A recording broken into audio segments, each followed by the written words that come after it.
జనాలు ఎన్నోసార్లు ఈ మాట చెప్పడం విన్నాం. నేను విఫలమయ్యాను ఎందుకంటే నా సమయం బాలేదు కాబట్టి అని.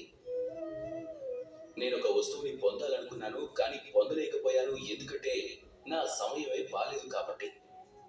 నేను నా జీవితంలో ఎంతో గొప్ప పని చేయాలనుకున్నాను కానీ చేయలేకపోయాను. ఎందుకు? ఎందుకంటే నా సమయమే బాలేదు కాబట్టి. ఇక నా జీవితంలోకి మంచి సమయం రాగానే నేను అన్నింటినీ పొందగలను. ఇలా ఎంతో మంది చెప్తారు. మనం ఒక్కటి అర్థం చేసుకుందాం. ఒక తోటమాలిని చూడండి, తను ప్రతిరోజు చెట్లకు సేవ చేస్తాడు, వాటికి నీళ్లు పోస్తాడు, వాటి బాగోగులు చూస్తాడు. ఎందుకు? ప్రతిరోజు ఆ చెట్లు ఫలాలివ్వవు.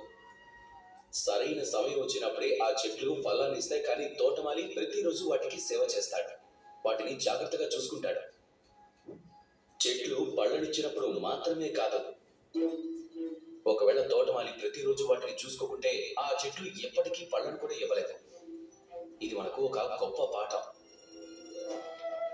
సమయం మీకోసం ఎదురు చూడనప్పుడు మరి మీరు సమయం కోసం ఎందుకు ఎదురు చూస్తున్నారు? మంచి సమయం కోసం ఎదురు చూడకండి. మీ పనులతో అలాగే మీ కష్టంతో మంచి సమయాన్ని మీరు దగ్గరికి తెచ్చుకోండి. నిరంతరం పని చేయండి, కష్టపడుతూ ఉండండి. మంచి సమయం దానికదే దగ్గరకు వచ్చేస్తుంది. రండి, నాతో పాటు ప్రేమగా చెప్పండి, రాధా కృష్ణ.